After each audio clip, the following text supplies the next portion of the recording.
I think a lot of times people watch a broadcast and they don't really know the difference between play-by-play and color. They just think it's two different people on a mic talking. So from Savanna as experience with color, Ryan as experience in play-by-play, I'd love to know like what are the real differences in the two different roles on screen and as far as like what goes into the preparation. Hmm. Good Matt, question. you wanna go Ryan, you first? got it. You want No, to go? you go. So for those who aren't aware, it's the color analyst that comes from like old timey like baseball radio, because the old analogy was the play by play draws the picture and the analyst colors it in. So you're adding that depth, that extra like thought, you know. So your play by play guy, I always tell like whenever I'm like dating someone new or whenever I'm like meeting a new friend and they ask like, what do you do? I always say like, you know, do you watch a lot of sports? You know, the guy who's like yelling when stuff happens on TV? I'm that guy. Versus they're like, oh, you're not like Tony Romo. I'm like, actually, I'm like the guy talking to Tony Romo. You know, it's that's Yeah. the role of the play-by-play. But it's the best analogy I've heard from an insider business perspective is you're the quarterback.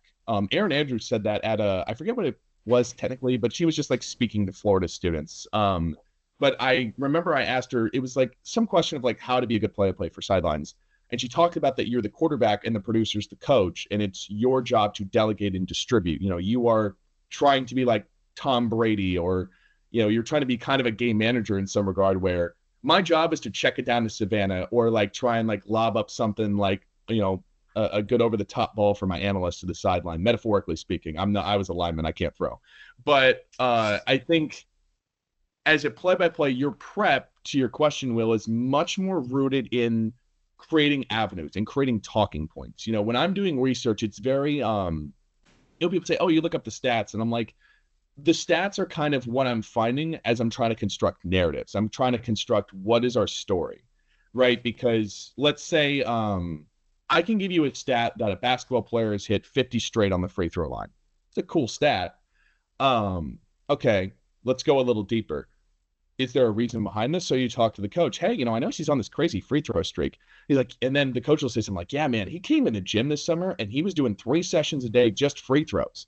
I mean, I had to kick him out of the gym multiple times because he was there after security left, you know, and he was setting the alarm off.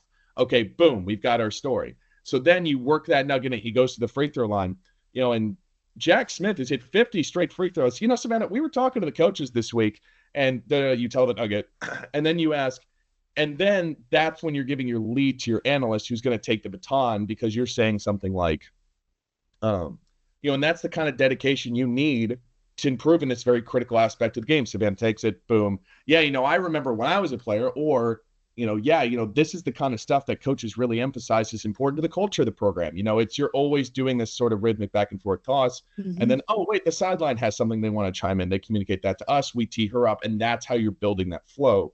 But everything started from you're hunting for stuff that creates narrative, that creates good talking points, that creates good conversation. And as an analyst, you're sort of making yourself knowledgeable on some of the same things, but I think you'd agree, and it's a little bit more abstract in some ways, because every time I've done Yes. analysts, it's a lot, the prep is just a little bit like less concrete, which is the fun challenge of it. Is it's there's some schematic, there's some stuff you would expect, but then there's kind of some more abstract like approach to it you have to take.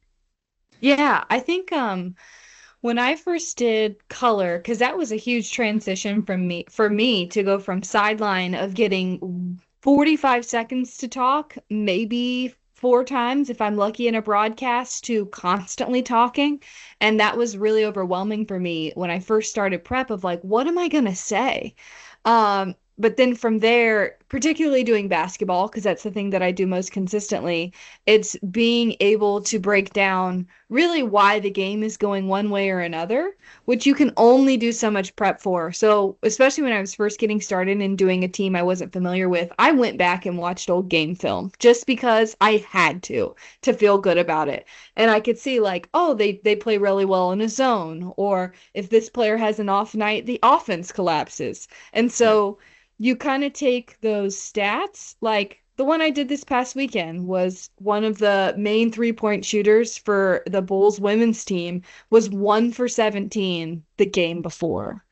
It was really tough on everybody else on the floor when she's not active. And then when you have a game where she gets really good looks and great shots, the whole offense flows better. So it's my job to like explain that to the show. And then I think the thing about play-by-play, because that's still something that I have not stepped into doing, I really want to, is how, and I'd say this like as a genuine question on the show, but also just like in my awe of like your work, how do you sequence what you say? Like you just know it of like time on the clock, this person to this person. Like that is so hard to me. I cannot get that down. I think so. I remember there's this like online tool. It's from an organization called SCA. It's the like play-by-play pyramid, and it gives you the basics. And it's more geared towards radio, and that's why I always said radio was a good place for people to start, because that's where you carve out your understanding of those kind of basics of like, okay, how am I? What do I actually say in any given moment? You know, because it's funny. A lot of people like kind of have this view of announcing of like, oh, well, you hop in and talk. You know, there's not this kind of understanding until you do it for the first time. And you're like, oh, this game is happening whether I talk or not. You know, Yes. and the sports don't act the same. Like No. calling basketball feels a heck of a lot different than calling baseball, softball, or like tennis. Like it's like two completely different jobs. Like, or if it's, oh, I'm doing volleyball on the radio, congratulations, buddy, I hope you can talk fast. Versus like when I'm doing softball games with Florida, it's like, all right, everybody, gather around the fire. Between the first and second pitch, I'll be regaling you with 5 years ago. Like, there's just such a wild, vast difference in how you approach like any given like game. And sometimes even within a single game, because you and I did a game together this year, Savanna, that was like Jose Fernandez walked into the post game, looked at us, and like acknowledged like, boy, that must have been like a tough game to call because of how slow the game was. It was like, so hard, so disjointed. We never got in a flow because the ball game never got in a flow. That was hard. Yeah, and that's the thing, is sometimes the game's going to be mean to you because like I can't tell you how many times I've been like, all right, I'm about to pop off like the best story I got from shoot around today. This thing's going to be a banger. And then like all of a sudden out of nowhere, like a 6'11" forward's like, windmill 360 dunk, anybody? It's like, man. I was like, so we were at shoot around this week. Here comes Reynolds. Like, you have to like stop everything you're doing and acknowledge the fact that it's like, oh yes, here's a Sports Center top 10 play. Like, you always kind of have to be on your toes for that stuff. But to actually answer your question and not just like kind of get into the like craziness of it all, is that it starts with like you really have to like get your reps in and build your lumps. That's why like whenever I talk to like students, I'm like, you have to get your reps in, like even if it's just you like alone in like a baseball, like a high school baseball press box, like doing it into your phone, because you have to learn, okay, I have to remember to reset the count, I have to do inning and score, I have to do this, like, and it's building blocks and habits. Yeah, because once you're in the habit of like doing inning and score, you know, doing the balls and strikes gets easier. Okay, I'm in the habit of that. All right, now I can work on saying more than just ground ball, line drive, fly ball when it comes off the bat. Now I can start working on my vocab.